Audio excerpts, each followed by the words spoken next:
Hey, what's up, everyone? It's Coach Tam, and welcome to Tuesday morning. I have a challenge, and I wonder if you have it too. Sometimes I can get myself into a situation where I'm overcommitted and I have too many things to do. And if you are like me, then this quick coaching is for you. So I want to talk about how we can be more intentional about managing our time. One of the things that I've learned is that there are good things and then there are God things. And we have to be really prayerful and thoughtful about how we evaluate the request for our time so that we don't miss out on what God has for us to do. So I have an acronym that I've created. Good morning, Montez. Good morning, Julie. And it breaks down the word tire. So let's take the first one, which is a T. First of all, you got to look at your time. I tried to do this in the past, and it didn't work really well because you can look at a calendar and think, oh, okay, I'm open on that day. But you don't really have perspective on the other things that are going on in your life. So the only way to really know how much time you have is to use some type of system. So maybe it's a Google Calendar, or maybe it's a paper calendar, but writing down all of your appointments, all of your commitment, the time that you need to be at work, when you need to be at Bible study, the community event that you need to be at. All of those things need to be captured somewhere so that you really know what available time there is. Then you can look at your calendar and say, oh, okay, I do have that date and time available.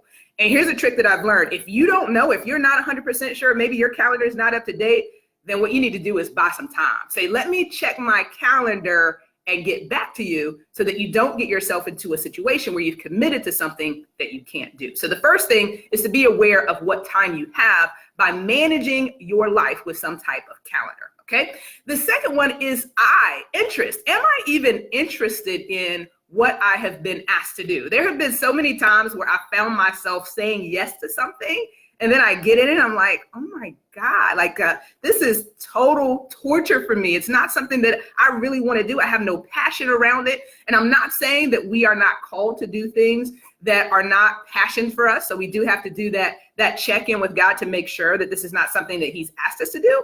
But then sometimes I've said yes because of the person that's asked me. So I felt obligated to do it. And then it was something that I wasn't interested in. And because I wasn't interested in, I wasn't able to put my full heart in it. So always check your interest level in the task that you've been asked to do. The R is for relevance. And this also plays into the bigger plan that God has for our life. How does what I've been asked to do fit into that God plan? I believe that God speaks to all of us. It may not be an audible voice, but we can hear his voice through our time in prayer, through hearing a sermon, through a conversation with a person, through reading the Bible. So there are things that God has in store for us. And so the question is, does this particular thing that I've been asked to do fit into that plan? Now, of course, that prayer time is still going to be really important because God can call us to do things that don't appear to fit, but you also want to kind of assess, how does this relate? So that's the R. E, energy level. That's something I've had to learn as I've gotten older. I don't know about you. My energy level isn't the same as it was when I was 20 or when I was in my 30s. I'm 45 now. So I have to be honest that the amount of energy that I have, even though I work out, even though I eat well, is different. So I have to also think about not only the amount of time that this is going to require of me, but what is my energy level going to be like if I say yes to this? That also means that I have to take into account what else is going on in my calendar, right? If I've got something going on 3 days in a row prior to this event, then my energy is already going to be low. If I say yes to this, now that's 4 days in a row, right? So I also have to take into account, not just do I have that 60-minute block available on my calendar, but what's the impact to my energy level?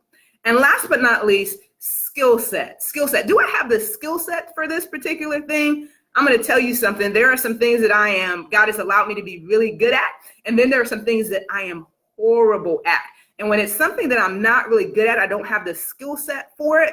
What I find is that it takes so much longer to get it done, right? So it would be better for someone who actually has the skill set to this task to be able to do it, to get it done with less stress, less frustration, and it's actually a more quality job. So sometimes the person has asked you because you're a great person, you're a nice person, but they don't recognize that this is not an area that you have the particular skill set in. So it's okay to be honest and say, you know what, this isn't a good match to my skill set. I feel someone else may be better suited to do this task. Now, with all that I've said about checking your tires, before I go, I have to say that it is still important that you check in with God on this task. So if you're not sure, take time. Let me get back to you. Let me check my calendar and get back to you, because you don't want to miss out on an opportunity to partner with God in something that he's doing. I hope that this has been a blessing for you. For those of us that can get overcommitted, if it's been helpful, go ahead and give it a like, share it with others too, so they can also benefit. And if you'd like to win an opportunity to win 30 days of free coaching with me, there's a link over there in the comments, as well as if you'd like to get started now, there's a link for you to request your free call. I hope you have a great Tuesday, and I'll talk to you soon. God bless.